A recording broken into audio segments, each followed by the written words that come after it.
Depuis quelque temps, j'entendais parler du film à travers diverses actualités. J'ai enfin pu le découvrir.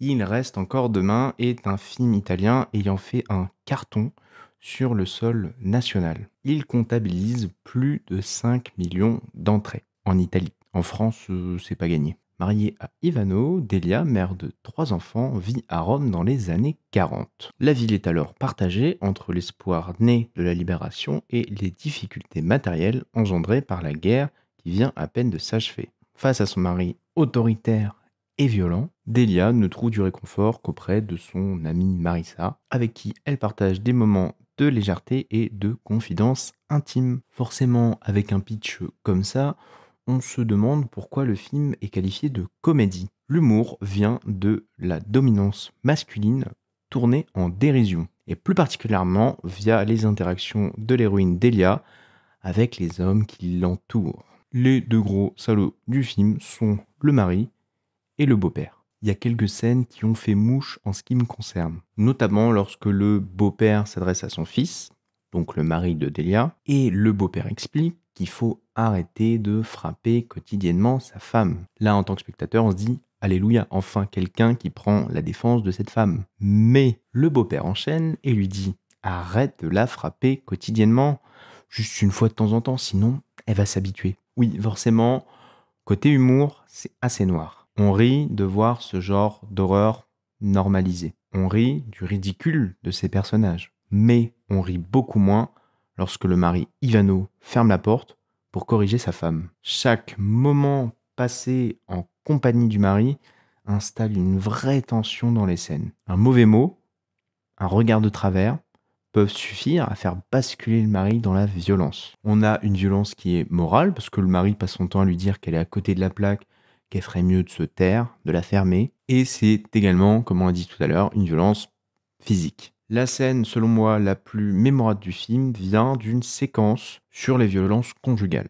Cette scène est réalisée de sorte que Delia connaît parfaitement la chorégraphie. Et donc, elle subit les coups de son mari en musique, comme si c'était une étape à franchir. L'horreur de cette violence domestique est romantisée, créant ainsi un décalage entre la situation vécue et la situation montrée. On peut presque imaginer que c'est le mari qui, dans sa tête, est en mode « je la bats pas vraiment », il y a un côté amoureux là-dedans, soulignant le fait que non, il n'y a rien de romantique à montrer un homme en train de battre sa femme. L'amour ne cogne que le cœur. Revenons au début du film. Le générique laisse présager d'une femme qui va aller à contre-courant de son époque, avec un personnage allant de droite à gauche, sens contraire de la lecture occidentale. Et rapidement, elle va recevoir une lettre. On ne sait pas ce qu'il y a dans cette lettre. Je me suis même demandé à un moment dans le film, tiens, est-ce que j'ai loupé? Peut-être on nous l'a dit un moment ou... Non, on ne sait pas. Et il faudra attendre les dernières minutes du film pour comprendre l'importance de cette lettre. Je n'en dirai pas plus, mais encore là, le film m'a eu. J'ai été sincèrement ému de comprendre l'importance de ce petit courrier et toute la symbolique associée à celui-ci. Le film ne suit pas tellement le combat d'une femme pour son indépendance, mais plutôt la lutte discrète d'une mère pour l'avenir de sa fille et des générations futures. Cette mère a également 2 garçons. Quel enfer! Insulte sur insulte, bagarre. Ce qui semble être souligné dans le film, c'est que ce n'est pas la future génération masculine qui va relever le niveau. Et ce discours-là est amplifié avec le gendre de Delia, bel homme, très respectueux, mais très vite, jalousie, possessivité, violence font leur apparition également. Delia va comprendre que le schéma qu'elle est en train de vivre va se répéter pour sa fille, et que son rôle en tant que mère, c'est d'empêcher ça. Et sur cette relation violente, le mari, lui, ne voit que l'intérêt financier. Et globalement, il ne faut pas compter sur le mari pour grand-chose dans le film, c'est plutôt montré comme un gros assisté. L'ensemble du film a beaucoup de charme, et chaque acteur incarne parfaitement son rôle. Le gros choc, en ce qui me concerne, ça a été d'apprendre que l'actrice qui incarne parfaitement l'héroïne principale Delia se trouve également être la réalisatrice, Paola Cortellesi. Bravo. Comme évoqué précédemment, le film a réalisé un score très élevé au box-office italien, et au-delà d'un film très maîtrisé, il y a d'autres raisons à cela. Le 11 novembre 2023, une certaine Giulia est victime d'un féminicide alors qu'elle n'a que 22 ans. le responsable se trouve être son petit ami.